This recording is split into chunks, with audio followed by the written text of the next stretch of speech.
Tato, and welcome to our webinar tonight with the Education Hub. My name is Vicky Hargraves and I'll be hosting our webinar tonight. Thank you so much for joining us. If you don't know anything about the Education Hub, let me start by explaining that we are an online resource for teachers trying to make all the research that's going on out there about early childhood education and school education available to teachers in a really accessible form. So if you haven't been on the website yet and browsed all the resources we have, I really recommend that you do so. And we do also have research on transitions on there, so definitely a reason to go browsing. Tonight's webinar will run for about 50 minutes and we're going to be opening up to questions partway through the webinar. And if you have a question for our speakers tonight, please use the chat function, which you should have a little button either at the top or the bottom of your screen that says chat. And if you can, ensure that it's set to talk to everyone so that other people can read your comments as we're watching tonight. We're also going to be recording the webinar, and the recording will be available on our website in the next couple of days. Okay, well, let me get on with introducing our topic tonight and our expert speakers. So today we're actually completing a webinar or continuing a conversation that we had with Sally and Hazel a few months back earlier in the year. And we were talking about transition to school. And since then, they've been doing some more work in this topic, and we just wanted to go a bit deeper. So we're going to be looking really at some of the resources that are available for supporting transition to school tonight. So let me start by introducing Sally. Associate Professor Sally Peters, she's the head of school at Te Whāriki School of Education at the University of Waikato. Sally's passion for the early years began when she was a home-based educator in Scotland, and she developed further as an early childhood teacher in New Zealand. She's led a number of projects researching different aspects of transition as children move from early childhood education to school.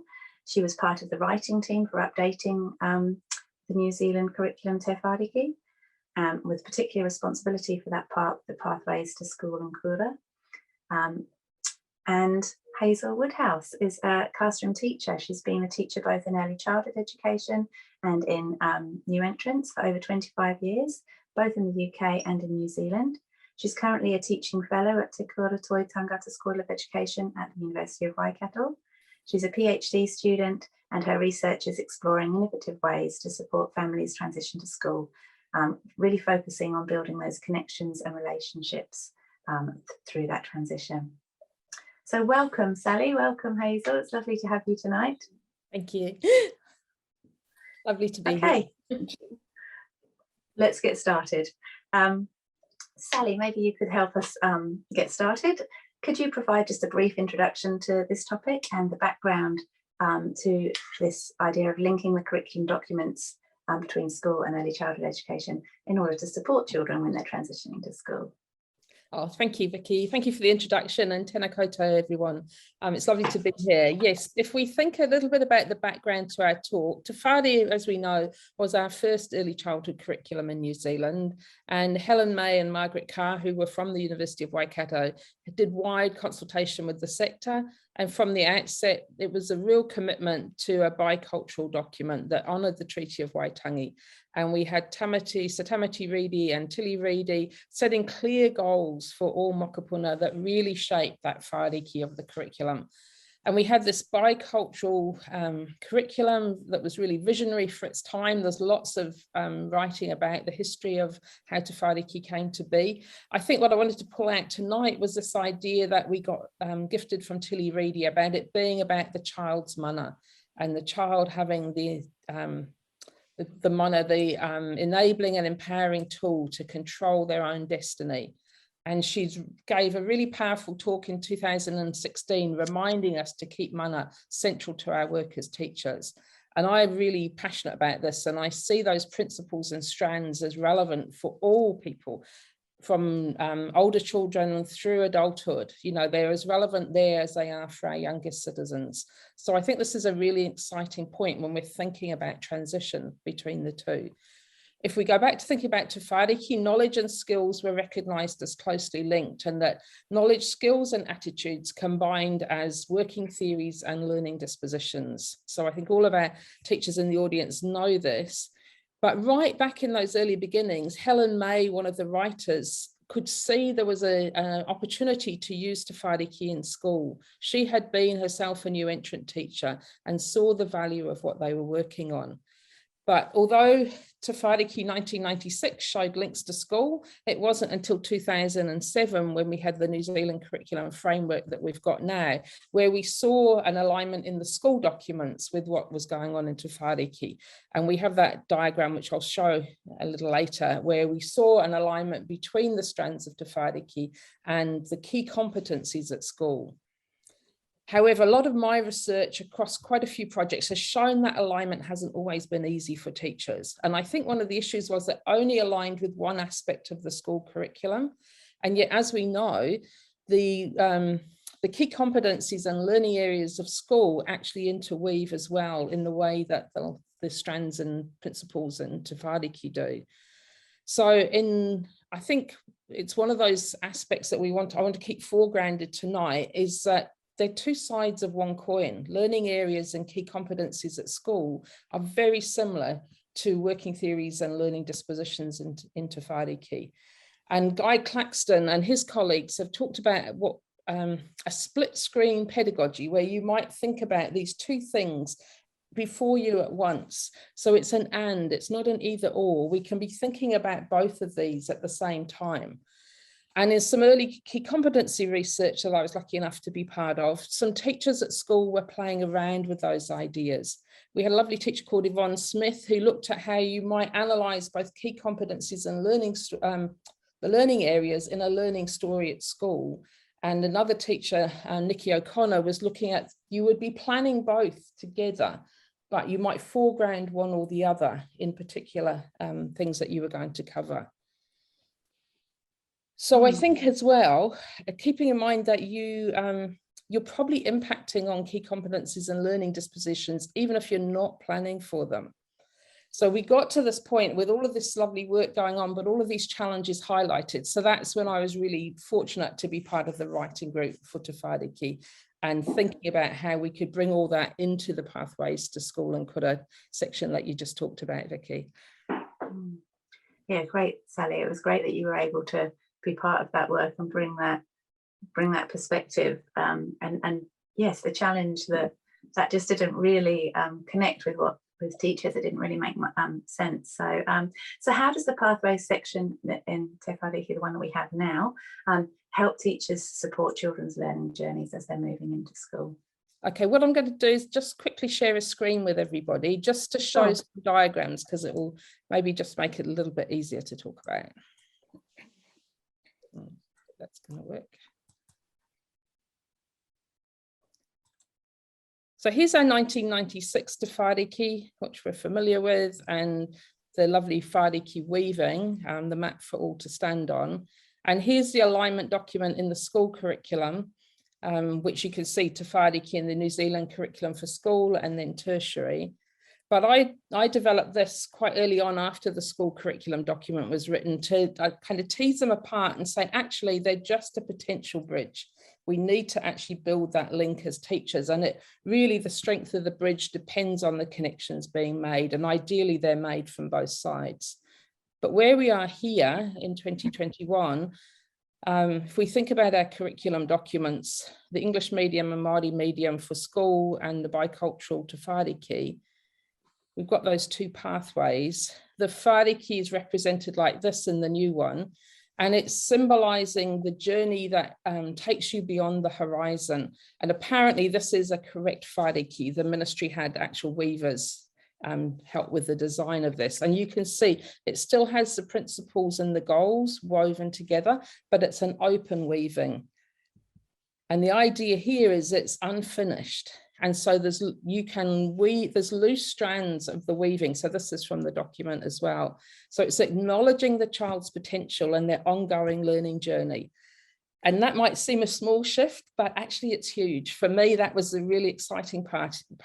We've now got Te Whāriki and continuing on. It's the base for all that continues, and we weave on to that whāriki as the journey continues. So there's a section there in the pathway section, there's quite a lot of information there, but one of the things is some tables to show how the key competencies, values and learning areas of the New Zealand curriculum or the Tūmarotanga o Aotearoa could be woven on to the learning outcomes in Te Whāriki. So I think if you're listening tonight and you're working in either early childhood or school, this is the place where the two can meet. And in early childhood, we can begin to weave onto school, and school can connect with what's gone before. So I've only shown one of the tables here, but each of the strands of Te Whāriki has a table in that pathways section that brings out the learning outcomes for that strand. It acknowledges the weaving that takes place in both curriculum documents, and it highlights a place to start. And it's literally just a place to start, but it was something for teachers to begin their own explorations. So you can see here, there's a key competency, participating and contributing, and 2 learning areas. And the same has been done for the Marotanga as well. So to me, I think this is a good place to start. We've had it out there for a few years now. I'm really interested in what teachers are managing to do with this. And I'll just finish sharing the slides with the Te Whāriki online websites change a little bit, but you can find it still in there, and all the documents that go with supporting it. So I'll stop my share there. Great, thank you, Sally. Okay, thank you. Hazel, can we hear a little bit from your perspective? How you're a new entrant teacher. How can new entrant teachers use the pathways section to support new children's learning? Kia ora, tēnā koutou. Just picking up on what Sally said, the key competencies in the learning areas are very much 2 sides of the same coin. And you can develop the key competencies through a specific area of learning and vice versa. So both curriculums, early childhood and primary, they advocate for that seamlessness of the child's learning journey, and not a restart or a speed bump when the children hit starting school, where there could be a potential loss of the children's previous experiences, which they own and they bring to school. So this really requires us as teachers to shift the practitioner's lens and focus more on the child, and think about their strengths and their interests and how we're going to build upon this. And this means picking up the threads that Sally's talking about earlier there, of the child's early childhood learning. So a new entrant teacher really needs to have access to the children's previous learning to support this seamless pathway of learning. And so transition portfolios that are passed from a child's early childhood centre can really provide that connection that enables us in the new entrants to pick up those threads and start to build upon the child's previous learning. So an example of this from my teaching was using these early childhood portfolios to consciously select areas of interest and context for topic learning, which the children had visited previously in their early childhood, so that prior learning could be revisited and built upon in school. So I'm just going to share a screen so you can see a little bit more. Here we are, share.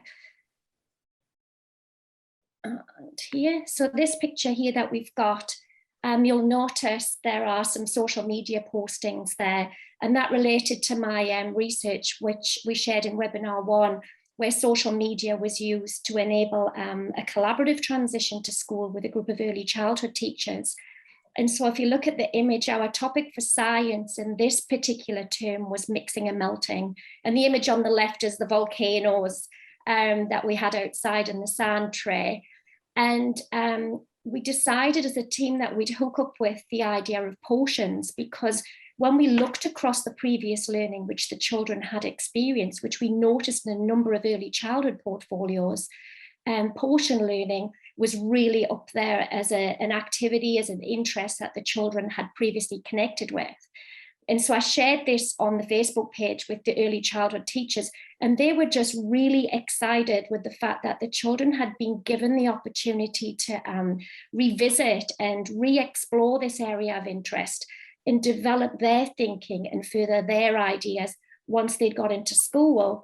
And you'll see from the photos, I'll just move that to one side there. You'll see from the photos, the children were revisiting these interests with a much higher level of understanding and really starting to extend their learning.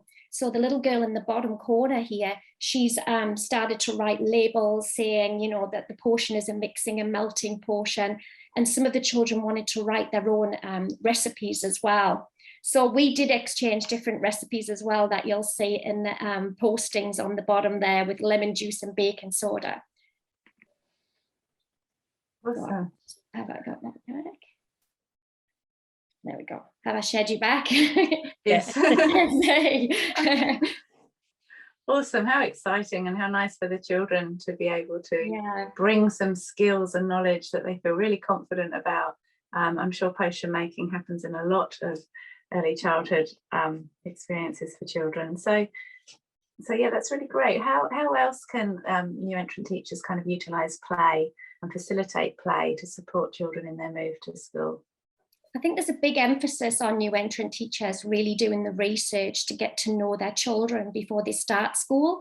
So find out about their interests and ensure that when you set up a classroom for your new entrant children arriving, that it's responsive to their needs and their interests. And I think I speak for, you know, all new entrant teacher is that we want children to walk into our environment and feel welcomed and feel comfortable, and they want to connect and they want to play. And for us as teachers, it's very much about taking a step back and observing.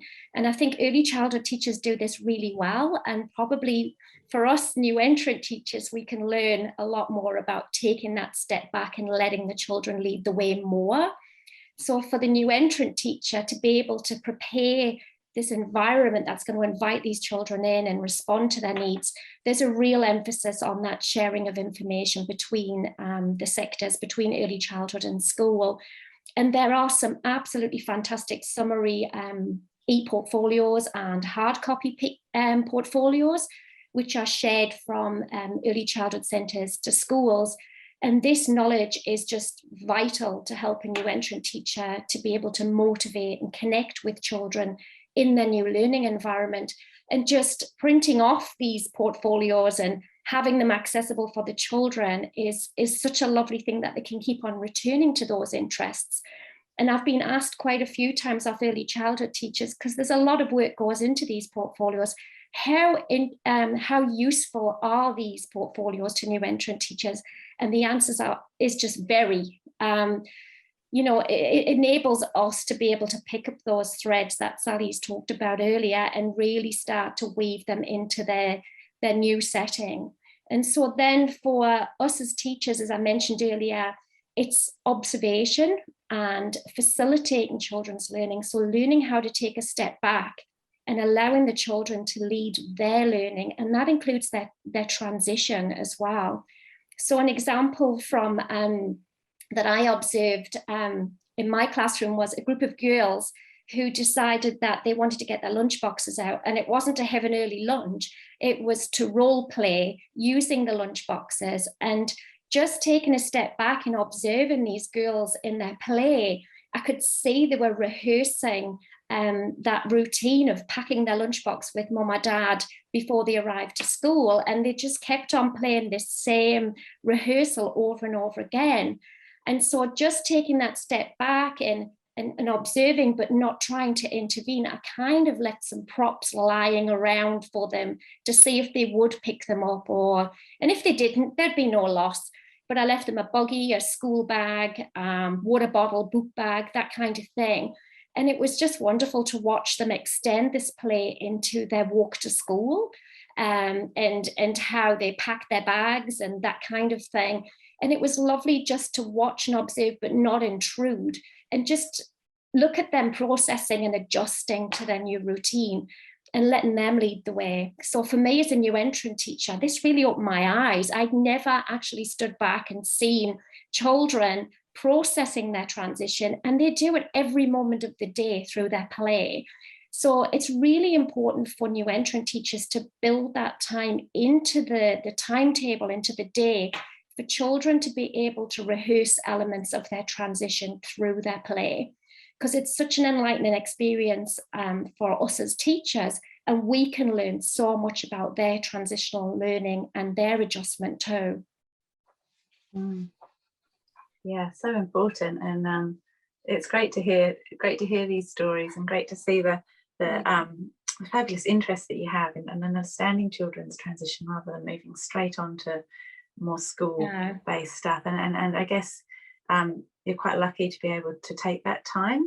I also want to ask you about transitional objects, children using transitional objects to support them through their adjustment to school. I'll show you a photograph, because once I describe this, you're probably going to think, what on earth is one of those? So I'll do it from, the idea of putting a child's image on a wooden block, I must admit that I got that from visiting an early childhood centre, and they had it as part of their construction play. So I just saw real scope and real potential in how this object could be used in a child's transition. So the idea was developed very much by the children. They took these on board and they called these their block people. So they gave it a name. And this became a real tool which the children used in their role play extensively. And they showed the block person. They even introduced the block person into all the different areas of the classroom, and then introduced the block people to each other like they were new members of the group. They'd talk to them, they'd role play with them.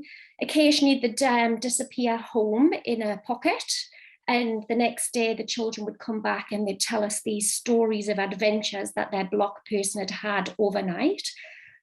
We had pets given to them from the construction kits, and it was just really embedded and integrated into our classroom culture. It became something that when a new child was starting school, the other children would say, are they going to get a block person, just like what we have? So it really became part of that starting school process.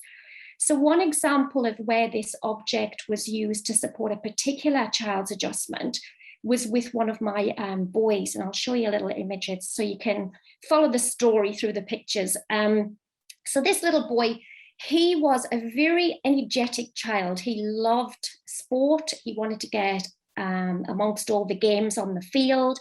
He was super keen. But the problem he had when he first started school was he was particularly anxious and worried about getting lost in the wider school environment. And we were a large primary school. And so the distance between the field and these places he wanted to go to was quite a significant way. And he would worry about the bell going and him not being able to return to the class in time. Now, he's also a little boy who, like many other people, were obsessed with superheroes. So you can see him in this picture here, where he would either be wearing his Batman outfit for the day or his Spider-Man outfit for the day. So it followed that when he got his block person photographed, he wanted one of each. So you can see how his block person really replicated him.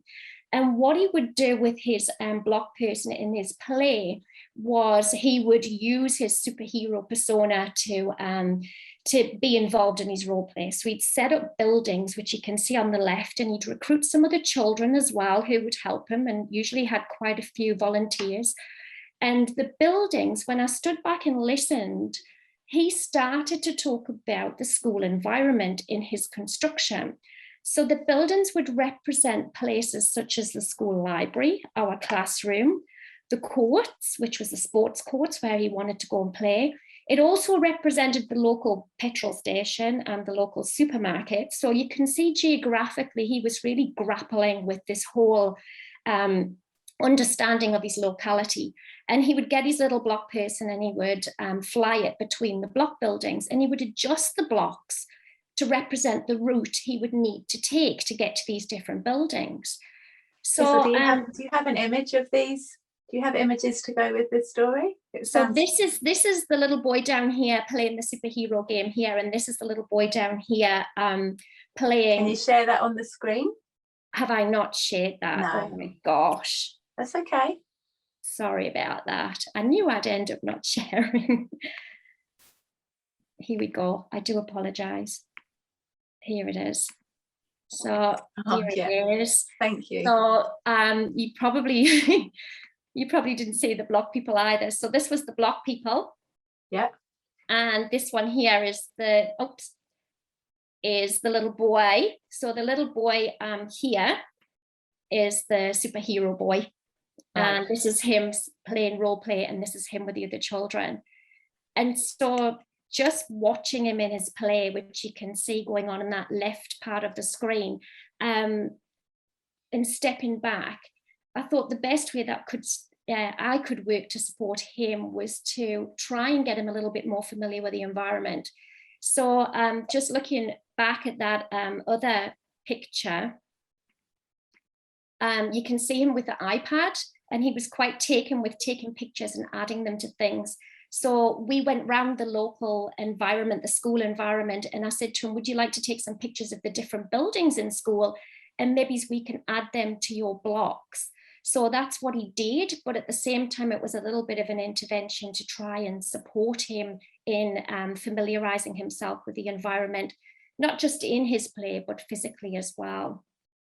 So I'll come out of the stop share before I forget that part. Sorry. And that's a wonderful example of how you've used play, you know, as the key vehicle for learning there. Yeah, thank you so much. We've got lots of wonderful questions coming in. We will get to your questions in a moment. And if anybody wants to send any other messages through to me via the chat function, please do so. I just want to spend a couple of minutes talking with Sally again about the curriculum refresh for schools, because Sally's been involved in the curriculum refresh, and I think this is important for us to know a little bit about. So yeah, Sally, what are some of the things that early childhood teachers and new entrant teachers should be aware of in relation to transition and this curriculum refresh that's been going on? Yeah, thanks, Vicky. I just wanted to take the opportunity tonight. You know, we've had a little look at the history of where we've come from with Te Whāriki and the refresh, and then the new school curriculum in 2007. Well, we're now at the point where the school curriculum is being refreshed. So all I wanted to do tonight was just alert people to the fact this is happening. It's a 3 to 4 year project, so it's not going to happen quickly. It's going to be very thoughtful and considered. It is the Te Marotanga o Aotearoa and the New Zealand curriculum, and the intention behind it is making them more relevant, clearer, easier to use, and much more explicit. And I think one of the ideas that's being discussed at the moment is about a kind of a framework of understand, know, and do. So I know that schools have been, you know, working really hard on different approaches, and I think what Hazel shared tonight, you know, we would see lots of new entrant classes exploring things like play-based learning, taking more time to really get the children settled into school. I think what I want to alert people to is let's have a look at what's going on with the new curriculum refresh. There will be lots of opportunities to participate.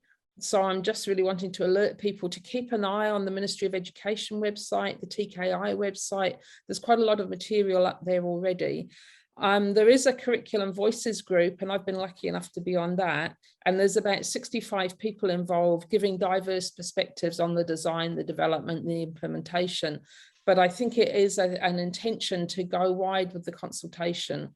I know in Hamilton already we've had a mathematics strategy group, and there were early childhood and school people on that group. So I think just wanting people to be alert to the fact it's happening. Think about what you really value in what's happening now, and make sure that you have your say about, you know, what you think should happen, and also any changes that you might want to make. So yeah, that was all I wanted to just put the little plug in there to say, please keep your eye on what's going on. Yeah, that's really important, and you're right, we need to make sure our voices are heard. So thank you, Sally. Okay, turning to the questions that we've had coming in tonight, some really great questions. Thank you, everyone. First of all, I think about picking up on what Hazel was saying about how useful the portfolios are and the documentation that early childhood teachers are doing. Some people are wondering about how we make sure that information gets to schools. Some new entrant teachers aren't necessarily seeing the portfolios and asking, how do I get access to them? And also some early childhood teachers are saying, how do we make sure that they go to school and that they don't just sort of stay treasured, I'm sure, in a family's bookshelf?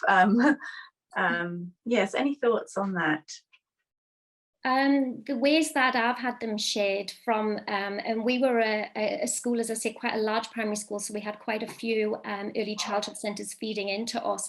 There was different ways of doing this. Some would download a PDF of the child would select favourite stories from their overall larger portfolio, and they would put together what was called a transitional portfolio, and I would be shared a PDF on email. Or sometimes other early childhood centres would actually, if they were local, would come and bring the portfolio in hard copy to us, so that it also gave them an opportunity to come and visit.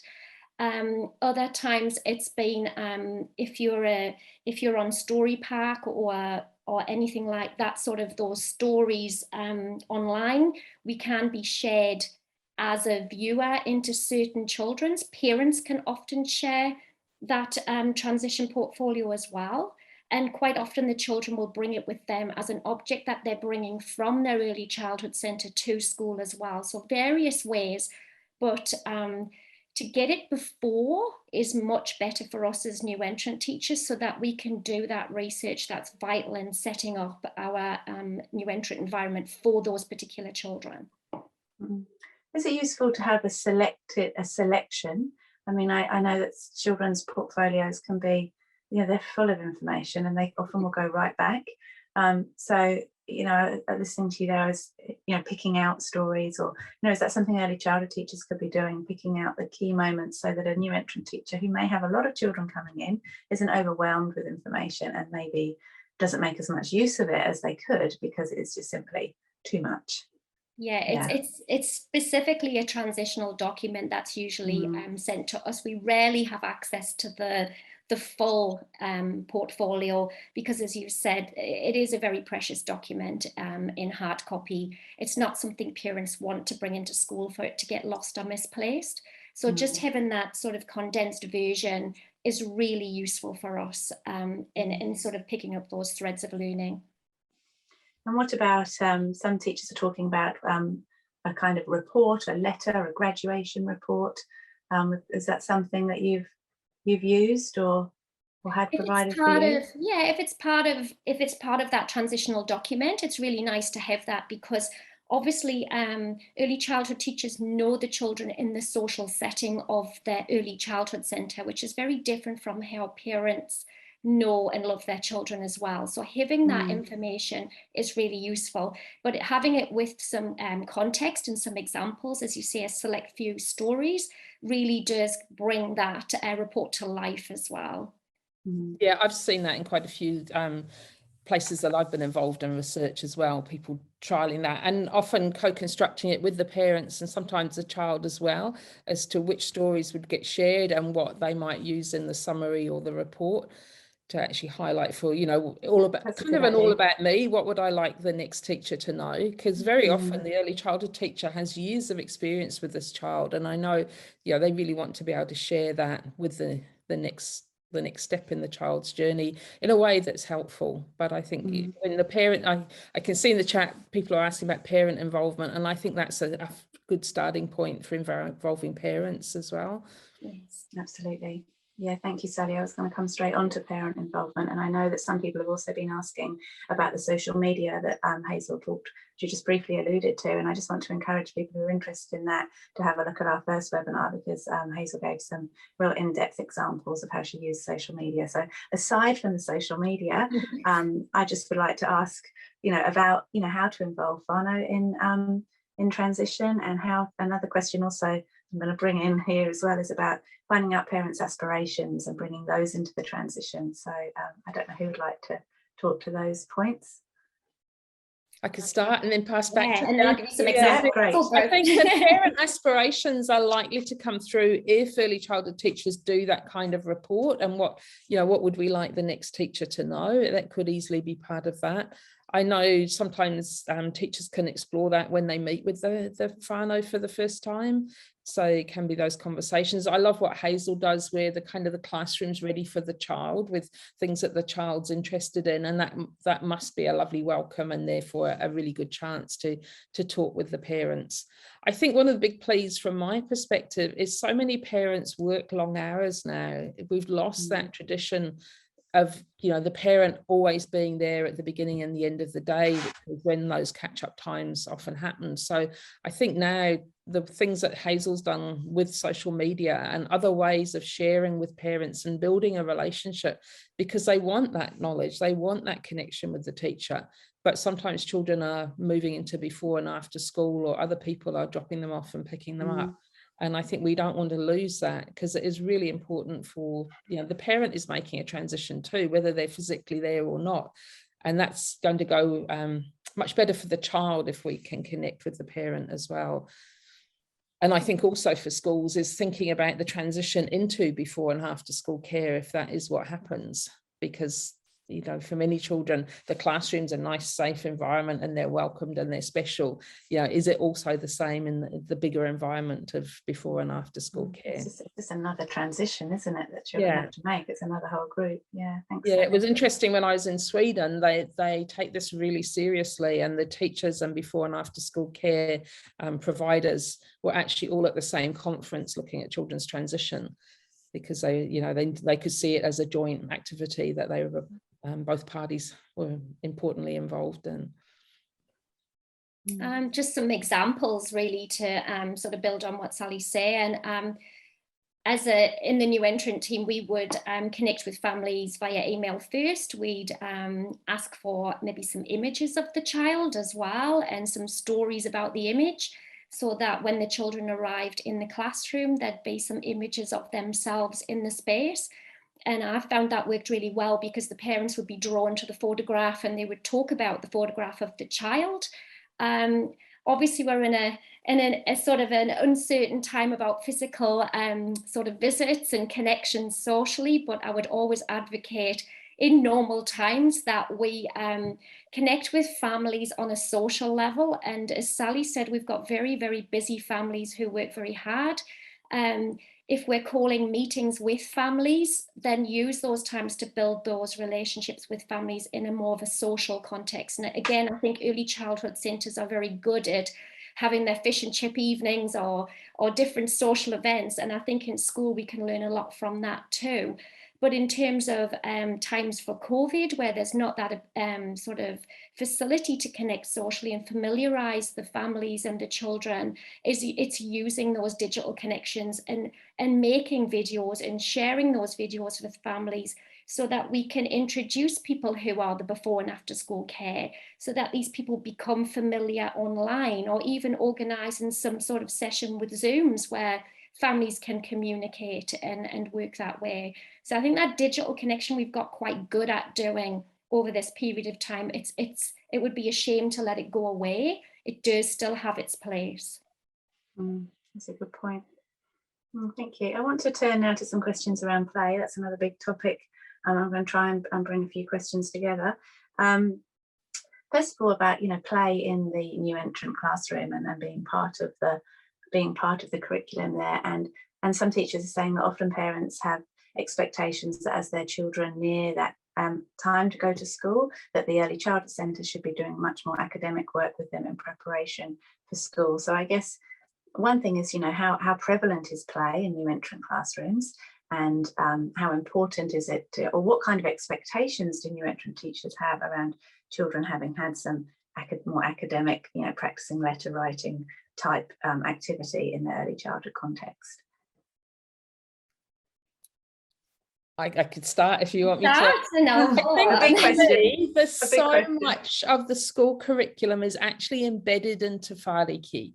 That the ideas are there, and I think if children are interested in stretching their mathematical thinking, their literacy thinking, their scientific thinking, the opportunities are all there in early childhood. So I've seen in one of our recent projects where we were looking at learning journeys to school, the teachers were thinking about how could they create really meaningful opportunities for things like writing your name. And so the one that they use, which I realise now probably is redundant because we don't sign in, we tend to sign into an early childhood centre on an iPad. But at that point, signing in was still happening in the centre. And so the teachers set up the opportunity for children to sign in the morning. So they had their name cards, and when the parent was signing the child in, the child could sign in with whatever they were ready to do. There was no expectation they had to write their name, but the opportunity was a meaningful one, and very quickly they were signing in using their name. And what was exciting about that was they started to recognize each other's names, and they would be checking. So if I was first, I might be having a look whether Hazel signed in yet. So they learned not only their own names, but each other's. And the teachers saw that actually went into using their names in other contexts. They would name their paintings, for example, and things like that. So I think there's lots of really meaningful opportunities. You don't have to kind of have a structured 4-year-old group where you do school things, because often those things are not necessarily what the school is doing, and Hazel might want to pick up on that. But I do think, you know, we can give children's thinking a real stretch in early childhood. One of my projects was about working theories, which have tended not to be looked at quite so closely, that children are making sense of the world, and how are we supporting them to do that? And many of the aspects of the school curriculum are completely relevant. And those pathways tables that we made the beginnings of in Te Whāriki, we're showing where you might see areas of the school curriculum that link really closely with the early childhood curriculum. So I think it can be that you're looking at those in early childhood to think, you know, what else might be here for a child? How might I take this to the next step? But also for school, thinking, what have they already done that ties in with what we want to do here? And I think play, so how prevalent play-based is, it'd be really interesting to know from the people involved here. You know, I think there's a lot of early childhood centres and schools are seeing the benefit of a play-based new entrant time, where the learning is through play, not that it's not that you're not engaging children in deep learning, it's actually using the play for learning. And Hazel's, you know, given really good examples of that. That's part of the problem, isn't it? Is not recognizing the depth of learning that can happen in play, and assuming that there's only deep learning happening when paper and pen are involved. But thank you, Sally. Yes, let's hear your thoughts on that, Hazel. Just as you've just said there, Vicky, the whole idea is play is how children learn best. And the level of complexity and the depth of play that children can engage in, it's actually more on the teachers to understand more about how children play and how they learn, and facilitating that play. And in terms of what you pointed out before about parents and expectations, it's very much communicating and sharing with parents the learning that the children are engaging in, and just sharing either on your e-portfolios, that schools actually have very similar systems to early childhood centres, or social media or emails, however you communicate with your parents. It's really making the parents aware of how powerful play can be in their children's learning, and engaging with parents and talking about the children's play when they come to collect the children on the afternoon, and showing them some examples, and they can see how that complexity and that difficulty and that challenges is developing as the children become more mature in school. A little bit like the example of the potion making, where the children decided they would write recipes and the sounds and the letters were emerging. And I'm not saying there's not some element of explicit teaching in New Entrant Classroom. That's not really what we're talking about. There's still some explicit teaching of sounds and letters and phonemic awareness and all those kinds of things, but it needs to be in an authentic context that children can engage in and be motivated to learn more about and see the value in. Otherwise, this formal way of teaching is not really conducive, where we're talking about a strength-based approach where children are coming from in their learning. We're trying to keep that flowing through. And so it's just showing them and developing them within that context of play, so they can see it and they can experience it and they can rehearse it and they can practice all of this new learning. I'm just thinking, as I'm sitting here, I have a 3-story car park built by my grandson at the weekend, made out of cardboard, and making the ramps and all of those things, and the amount of thinking and measuring and technology involved in creating that. You know, there is really deep learning, and there are lots of conversations about how many cars and how fast they went down the ramps and all of those things. So there's a lot of good learning in, you know, in those activities. And I think For teachers in school who are maybe feeling they have to document and show where children are at in their learning, using the learning stories from early childhood, I've seen quite a lot of new entrant teachers now use those, but analyse the learning through the lens of the school curriculum, so that you stay with the learning story, but you can highlight, you know, which areas of the school curriculum were happening here, so that you are documenting it and you are building that up over time, so you can show the progression, but it is in those authentic contexts. Thank you, Sally. Some wonderful examples and work that you guys have been involved in that really shows what is possible in this area. I want to finish with a couple of questions around, I suppose, you know, we're moving kind of into the realm of the advocacy now for some of these things, and I'm sorry, I don't think we really have time to go into. There's been some questions around children who are having challenging behaviour or having learning difficulties, things like that. Of course, are going to be massively impacted by effective or not so effective transition, but I feel that's another whole huge topic. So I'm just going to finish with a couple of questions tonight around, you know, advocating for us to collectively do better with transition. So you've talked about some great strategies and great things that are going on, but for some people that's not happening. And so I've got some questions around, for example, some new entrant teachers are finding that they feel so much pressure to be testing and reporting on children's gaps in their learning, that they want to know how can they really advocate for this importance of play and for building on what's happened in the early childhood centre, building on those experiences. Do you have any advice for teachers who want to be doing this but feel a bit constrained by the context that they're in? I would advocate that they find examples of research. I know that's how I got play-based learning in our school, was going to my principal with some really good solid pieces of research, and obviously what the curriculum says too, and having that conversation to say, you know, this is good practice, this is evidence-based good practice, this is what works for our children. And what he did was give me a trial, and he said trial it, and we got the parents on board at the beginning, and we actually sent a survey, a questionnaire out to the parents at the start, and we told them what was happening. And at the end of the year, we asked them to do a review questionnaire of having a full year of play-based learning. And we were, at the beginning, there was a little bit of, well, how's the difference between early childhood and school going to impact on my child, and all of that kind of stuff. We maintained the conversation throughout the year. It wasn't like we left our parents hanging to it. And then we gave them that review survey, that review questionnaire at the end, and it was overwhelmingly positive. The parents were, and it was a lot around that, the key competency learning, about seeing a real independence in their children and a real sort of lifelong learning. They wanted to go home and extend what they'd done at school, and the parents could see that difference in their child and their curiosity and their level of asking questions. So to me, if you really want to do it, get your research in, get the parents on board at the start, and then show the evidence at the end. Okay. And I'd add to that, I think the research is really important, because I think for a teacher who's not used a play-based learning before, does need time to think about how am I actually going to do this. Maybe if you get the opportunity to go and have a look at some other teachers in other schools that are doing this and ask them about their experience.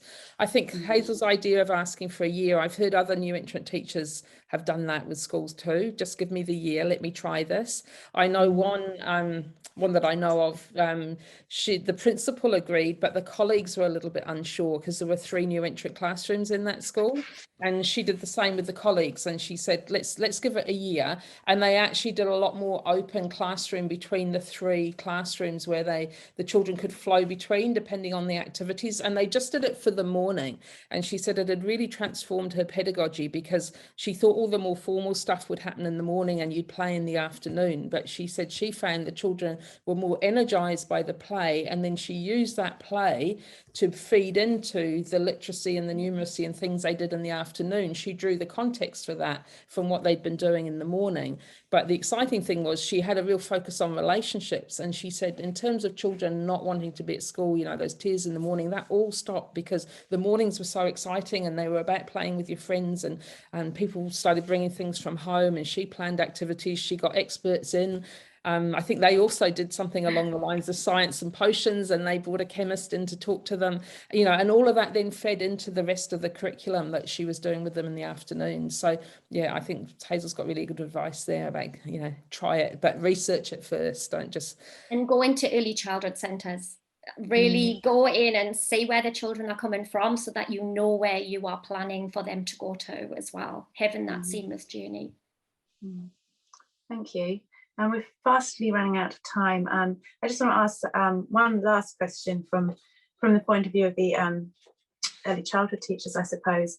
You know, how can early childhood teachers encourage new entrant teachers to be as interested and as involved as clearly you are, Hazel? What can early childhood teachers do to create these kinds of things in the Get in touch, classroom? Send an email, ask to meet, come, you know, arrange for the new entrant teacher to come out into the early childhood centre and just be overwhelmed by what's going on in such a wonderful early childhood centre. Because the thing with teachers is that you really do feed off other people's practice and ideas, and just making that connection. So if the new entrant teacher hasn't, you know, put that sort of connection out there, early childhood teachers, get in touch, you know, really advocate for you to make that connection and build those relationships as well. Just like we're saying to the parents and the children, build the relationships across the sectors too. It takes me back to what Sally was saying at the beginning about those principles of Te Whāriki being for everybody, therefore us as teachers as well, and to build those relationships, to build that sense of community. And there's been a lot of questions around, well, what information should I put in the portfolio? What information does the new entrant teacher need? And I don't want to ask that of you, Hazel, because I think that's maybe something that teachers can go and do. They can go out there and they can find out who the new entrant teachers are, and they can ask them what information would be useful, because it's probably going to be different in each context, isn't it? Yeah, very much so. We just want to get to know the child. Yes. That's what that child is about. Get to know the child and what they love. Yeah, centering on the child is really important. Yeah, thank you. I wonder if you have, I mean, I've learned so much listening to you tonight. I loved what you said, Sally, about building that bridge between the two curriculums and continuing that weaving on. I think that was a really powerful metaphor for us to be thinking about. And I look forward to, you know, just hearing more about the curriculum refresh, and hoping that goes, you know, that supports the kind of work that you guys have been talking about tonight, because clearly some children are having a fabulous transition to school. Are there any sort of final concluding comments that you would like to offer before we finish tonight? Hazel, would you like to go first? I think it's learning from our early childhood colleagues, that whole stepping back and really start to notice what the child is showing you in their learning, especially at that point when they're coming into school and transitioning. Just watch and observe, and you'll see what they're thinking and doing. They'll lead the way. Great tip, thank you. And Sally? I just wanted to say, you know, I'd be really interested to know how people are finding this opportunity to weave on, to link the curriculum documents with that new metaphor that's so exciting. I know there's pockets of great work. The kahuiako in Dannevirke, the whole kahuiako got involved in that. The early childhood and all the early childhood centres and schools in that small community started working on connecting their curriculum, and with really exciting results. But I would say keep an eye on the school curriculum. I think it's going in the right direction, but it would be really nice to see how that work unfolds and to see how we might connect with Te Whāriki. I really feel those principles and strands of Te Whāriki do go across the lifespan. I had a master's class on Saturday, and you know, we could see that it actually applied just as well at tertiary. You know, the context looks different, but if you think about things like being able to explore, communicate, have a sense of well-being, a sense of belonging, you know, that's really important for all of us. So yeah, that would be my final thoughts, is see how you can make those links and take them right through school. And those in primary school, you know, you might be doing the same thing with the transition at the other end into high school. Yeah, absolutely. Oh, well, thank you so much for sharing. It's always so fabulous and inspiring to to hear you talk. Lovely to have you, to be able to extend this conversation over 2 webinars. If you haven't seen the previous webinar, I do recommend that you go and have a look at that tonight, and the recording will be available of this one in a couple of days on the website. So if there's anyone who's missed it, you can let them know that it'll be available again. So yes, it's just for me to say good evening, good night to everyone. Thank you so much for joining us. Thank you, Hazel and Sally, for sharing. Thank you all. And thank you, Vicky.